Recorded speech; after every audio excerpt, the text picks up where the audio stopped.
चला दुनिया को जीतने के लिए। तो एक संत थे वहाँ डायोजनीस, उनसे मिलना हो गया या वो मिलने गए।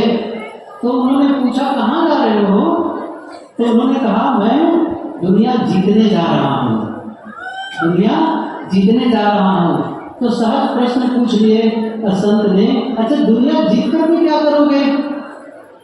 दुनिया जीत कर क्या करोगे? सिकंदर भी चौंका, ये तो कभी सोचा भी नहीं था कि दुनिया जीत कर, क्योंकि दूसरी दुनिया तो है नहीं उसको जीतने जाऊं। तो वो सोचा, तब उसने क्या कहा अंत में, यह सब करके मैं दुनिया जीत करके सुख शांति का जीवन जीऊंगा। रजनी ने कहा इतने लोगों के सामने मार काट करोगे, निर्दोष लोगों की हत्या करोगे और सुख शांति से जी पाओगे? मैं तो सुख शांति से जी रहा हूँ, आ जाओ, एक और रहने की जगह मेरे पास है, साथ साथ रहेंगे और सुख शांति से तुम भी जियो। इस बात से वो प्रभावित तो हुए, रुके नहीं, लेकिन रुके नहीं। कहते हैं कि साथियों से कहा यदि मैं फिर से कहीं मुझे जन्म मिला, या तो मैं विश्वविजेता हो जाऊंगा या तो फिर मैं इसी संत के समान होना चाहूंगा, डायोजनीस के समान ही होना चाहूंगा। कहने का मतलब है दुनिया जीत करके भी आदमी क्या चाह रहा है, मैं सुख शांति का जीवन जीऊं।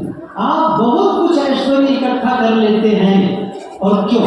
मैं कहता हूँ बहुत सारा धन आ गया आपके पास में, लेकिन बहुत सारी बीमारी भी साथ में आ गई, बहुत सारा मन में तनाव आ गया, तो फिर वो धन किस काम का? प्रसिद्धि बहुत हो गई और साथ में आपने स्वास्थ्य को भी खो दिया और अपने संबंधों को भी खराब कर लिया, तो किस लिए? नहीं, ऐसा जीवन जिसमें सुंदर स्वास्थ्य की भी रक्षा हो, ऐसा जीवन जिसमें संबंधों की भी मधुरता बनी रहे, पारिवारिक जो रिश्ते हैं वे भी मधुर बने रहें, ऐसा संबंध, ऐसे काम जो आपको मानसिक शांति में बाधा न पहुंचाए, वही ठीक है। तो ये कहाँ से मैं कह रहा था, ये हम चाहते हैं, तो क्या करना होगा? इसका बीज बोना होगा। हम में से सब चाहते हैं कि मुझे सम्मान मिले, मुझे प्रेम मिले, मेरी गलतियों को क्षमा की जाए।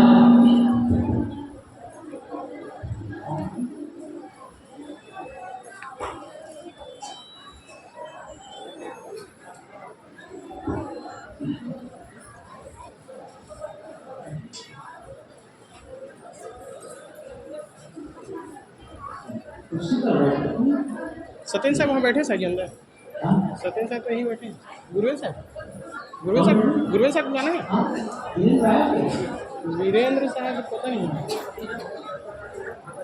मंत्री और उप मंत्री श्री गुरुवेंद्र साहब और वीरेंद्र जी मेरी आवाज सुनते हो तो आपकी प्रतीक्षा हो रही है मीटिंग के लिए। हम सभी यहाँ संत उपस्थित हो चुके हैं, आप आ जाएं दोनों और कार्रवाई प्रारंभ हो।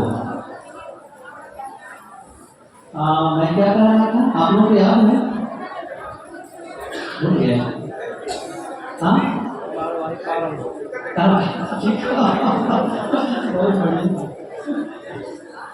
हाँ, तो वो कह रहा था कि हमको गलती हो जाती है तो क्षमा चाहिए, प्रेम चाहिए। मैंने कहा बीज बोना शुरू कर दो, बीज बोना। अच्छा बीज कहाँ? देखो प्रेम का बीज तो उसके लिए खेत बाड़ी तो है नहीं। कबीर साहब की पंक्ति याद करो, प्रेम न बाड़ी उपजे, प्रेम न हाट बिकाए, राजा प्रजा जेल ऊंचे, शीश दिए ले जाए। राजा प्रजा या कोई भी हो, आप उसे खेती करना चाहें या खेत में पैदा करना चाहें, प्रेम को मतलब अन्य सारे सद्गुण मान लो। प्रेम तो प्रतिनिधित्व कर रहा है, प्रेम कहो, सहनशीलता कहो, धैर्य कहो, विनम्रता कहो, क्षमा कहो, करुणा कहो, मैत्री कहो, जो भी सद्गुण या कहना चाहिए वे सारे गुण जो हमारे जीवन को मूल्यवान बनाते हैं, जीवन मूल्य, यदि हम चाहते हैं कि मेरे जीवन में आए, क्योंकि इन्हीं की उपस्थिति से, अर्थात जीवन में जब यह सब होता है तभी आप सुख शांति का अनुभव कर सकते हैं।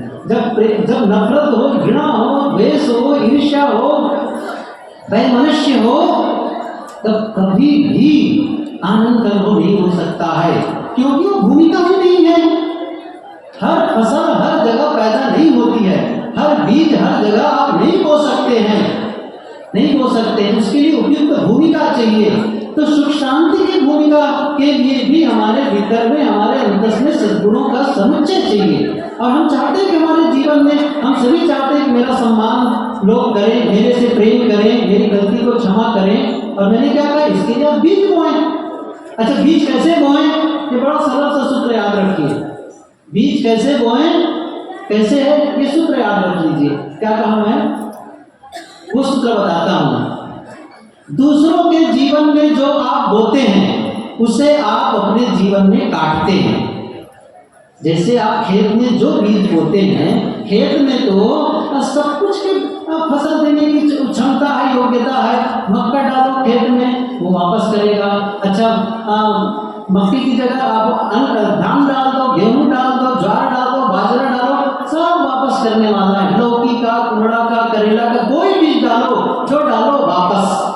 लेकिन प्रेम का बीज कहाँ बोना है? मैंने कहा ना, दूसरों के जीवन में जो आप बोते हैं उसे आप अपने जीवन में काटते हैं। अब आप थोड़ा चेक कर लें, क्या सचमुच आप अपने दूसरों के जीवन में यदि आप क्रोध बोते हैं तो अपने जीवन में क्रोध की फसल काटेंगे।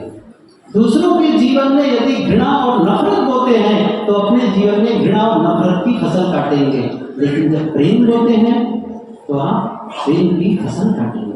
यदि आप क्षमा बोते हैं, दूसरे की गलती को क्षमा कर पाते हैं, तब कभी आपकी गलती होगी तो आपको भी क्षमा मिल पाएगी। क्योंकि आप बीज ही नहीं बोगे, फसल कहाँ से मिलेगी? वापस तो मिलने वाला नहीं है। क्या आपने दूसरों की गलतियों को कभी क्षमा करने की उदारता दिखाई है? तो फिर वो कहीं ना कहीं से हमें भी क्षमा मिलेगी। दूसरे को हमने प्रेम दिखाया, प्रेम प्रदर्शित किया है, मैत्री किया है, उनके साथ में अच्छा भाव रखा है, सहयोग का भाव रखा है, तो फिर वो सब होने वाला है। इसलिए हम सबको क्या करना है, जो हम जीवन में चाहते हैं वो हम देना शुरू कर दें, बोलना शुरू कर दें। मैंने क्या कहा कि सब कुछ आपसे होता है, सब कुछ आपसे, आपको आपके द्वारा जाता है। अब जाते हैं मतलब ये समझिए, आपके द्वारा क्या जा रहा है? आपके द्वारा विचार, आपके द्वारा भावना, आप जो भावना प्रकट कर रहे हैं, आप विचार रख रहे हैं, आपके द्वारा शब्द, आपके द्वारा कोई भी कार्य होता है, वो सब आप यहाँ से प्रेषित कर रहे हैं। प्रेषित, ये बीज बोना है, वो लौट करके आएगा, लौट करके देना।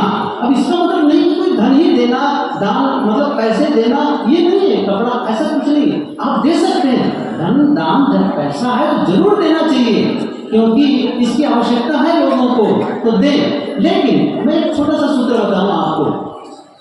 आप कभी किसी के घर मेहमान के रूप में जा रहे हैं, किसी के घर मेहमान के रूप में जा रहे हैं, और ऐसा समझो उन घर वालों के लिए न कोई फल खरीद पाए, न कोई मिठाई खरीद पाए, देने जैसा कुछ आपके पास नहीं है, लेकिन आप तब भी कुछ दे सकते हैं घर वालों को। क्या दे सकते हैं?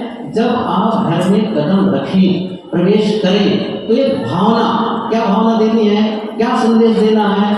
इस घर में रहने वाले जितने सदस्य हैं उन सबका जीवन सुख शांति में बीते, सभी को सुंदर स्वास्थ्य मिले, सभी को आनंद का अनुभव हो, ये आप एक भावना कर सकते हैं।